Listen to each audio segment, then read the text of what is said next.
Welcome back to the channel, everyone. My name is Kevin Conway. Today, we're going to be breaking down the Biden stimulus proposal, the $1.9 trillion proposal he just released a few hours ago, complete with $1,400 true-up stimulus checks, $400 unemployment insurance, $15 minimum wage, and a bunch of other stuff we're going to cover in this video. It's brand new, it's breaking. Joe Biden just released his plan, and I expect that a large portion of the stimulus will actually be passed into law. With that being said, my name is Kevin Conway. I make stimulus news update videos all the time and other personal finance videos. So if you're new here, subscribe to the channel to stay up to date with the latest on the stimulus news, EIDL loans, PPP loans, unemployment insurance, everything you want to know, and other personal finance matters. And also, if you're watching this video, if you give a quick like to it, I'd sincerely appreciate it. It helps get the video out to more people so more people can stay informed. With that being said, let's jump right into the details and what exactly is in that Biden stimulus proposal. First things first, we have the additional stimulus checks. This was widely rumored and expected,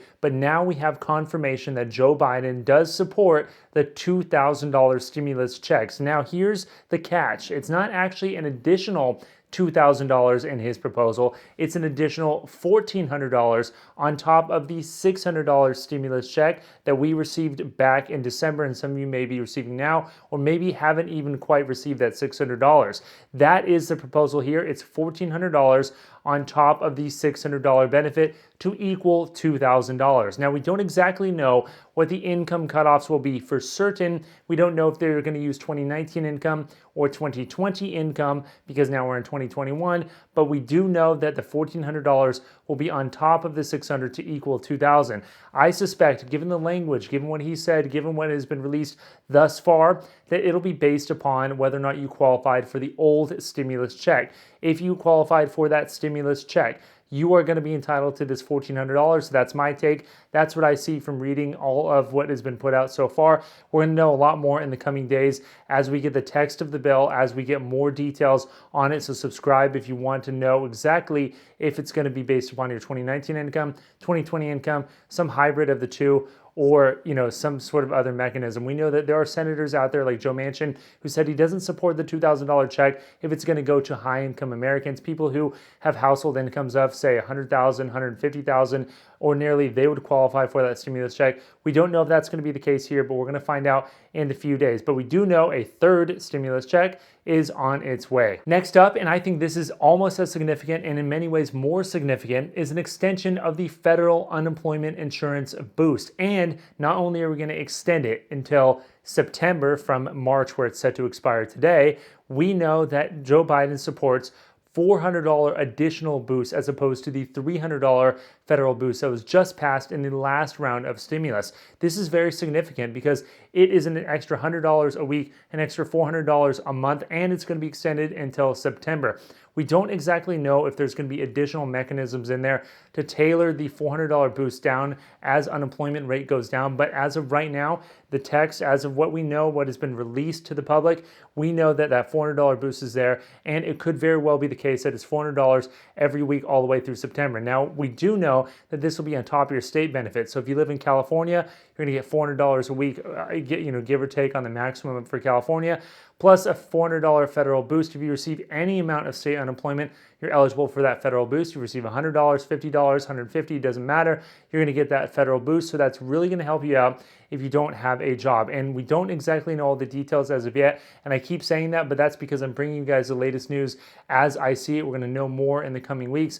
But right now, it looks to be the case that it's going to follow the exact same rules as the current federal unemployment insurance boost. So if you're an independent contractor or self-employed, or you're somebody whose benefits expired and now have been re-upped under this new law, it looks like that will be the case. The reason is because the entire purpose of this bill is to get us through the point at which everybody becomes vaccinated and we can go back to a normal economy. That's what Joe Biden said in his speech. That's basically what he's been saying all along. He wants to get us to the point where we can actually be in a position where we have a herd immunity situation and a normal economy again. But we do know that $400 federal boost is in Joe Biden's plan here in the next $1.9 trillion stimulus bill. One additional thing is $30 billion in rental assistance on top of the $25 billion that has already been authorized as of the last stimulus bill. So be sure to keep an eye out for that. Your state and local municipalities, those are the places you're going to apply for that renter aid. I have a video on that I will link here so that you can check out renter aid and how to apply. Same rules will apply for these additional $30 billion is going to be added if this Biden proposal actually passes. What else is in this bill? Well, we have a proposal for $15 federal minimum wage. Currently, the federal minimum wage is $7.25. Now, many states have state minimum wages significantly above that. My home state of California is around $13 to $14. It'll be $15 very soon. Many states and even localities have their own. But we do know that there are a lot of places where there is no minimum wage at all and it defaults to the federal minimum wage. So right now in this proposal is a $15 federal minimum wage. I personally think that this is one of those proposals that will not make it into the final bill because it is very contentious and not supported by all of the red state Republicans, those people who live in lower cost of living areas where there is no minimum wage and it defaults to the federal minimum wage. There's going to be a lot of pushback here, but that is in the bill as of right now. Let's talk about what else is in this bill, and it's an extension of the eviction and foreclosure moratorium. So if you are in housing that is covered by federal law because it has a federal loan from Freddie Mac or Fannie Mae in it, which is probably most of you out there if you're renting and you're covered in some way, you're going to have a federal eviction moratorium extended. It's set to expire on January 31st. That was added into the last stimulus bill, pushed to January 31st, and now we're going to push it all the way until September. Same thing with those of you who have a mortgage and went into forbearance. Those people would have to start paying back on that mortgage right around next month or the month afterwards. So we're going to actually push that until September. That's what's in the bill right now. So what else is in this proposal? Well, we have $20 billion for vaccine distribution. Right now, we all know that it's been a very slow rollout, and they're talking about expanding it and trying to get it going faster. $20 billion is dedicated for that. $50 billion is dedicated for testing of the virus, making sure that people are not spreading it more than they have to. We also have $350 billion for state and local governments. We've talked about this before. It's a big Democratic priority, where they say that a lot of these state and local governments have had a huge drop in revenue from sales tax or income tax because the economy's been shut down. $350 billion is for those state and local governments. That's significantly less than the old Democratic proposal, which was opposed by the Republicans, of around $900 billion just for this measure. So I think that has a good chance of sticking. We also have $150 or $170 billion rather for universities and K-12 education, extra money for additional PPE, extra money for getting those funding shortfalls covered. One last thing, which is kind of interesting, but we have the child tax credit being increased to $3,000 from $2,000, and actually $3,600 if your child is below the age of 6.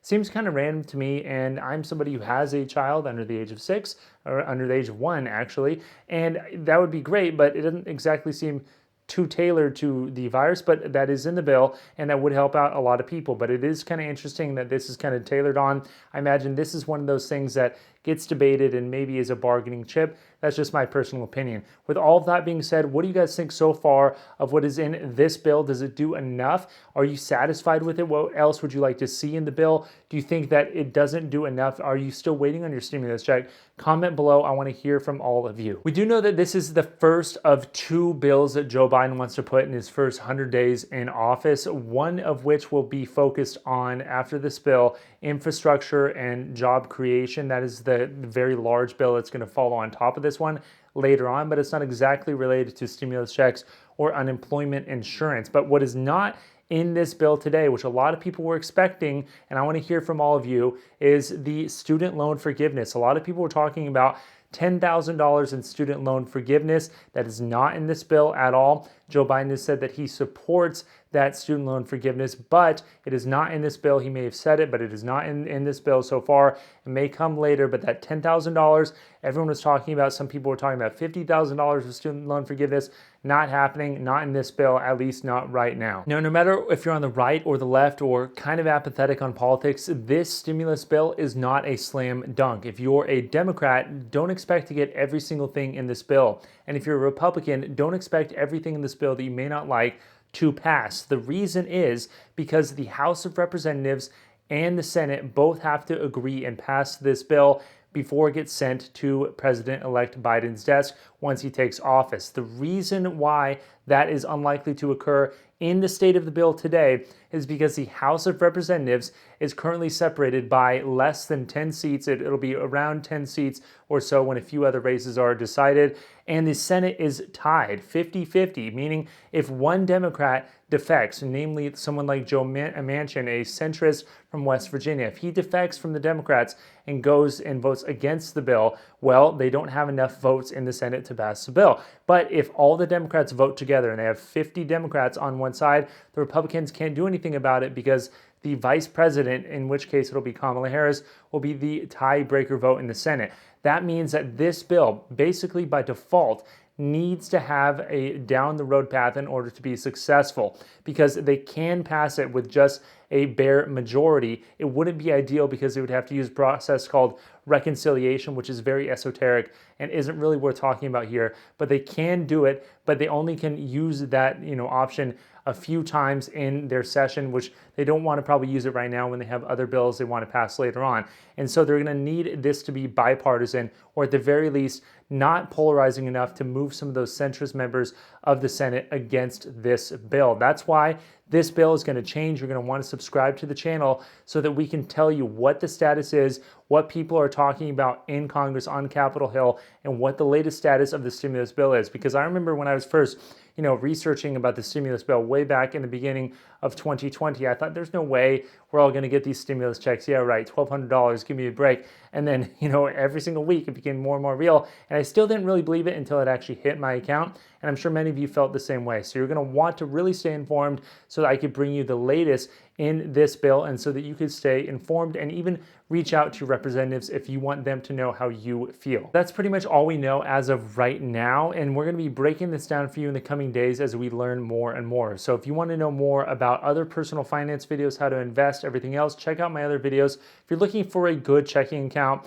that's free and has a bonus, I have SoFi Money, I recommend that. And if you're looking for a good stock account, check out M1 Finance. It's a great one that I use. You also get a bonus for signing up for that too.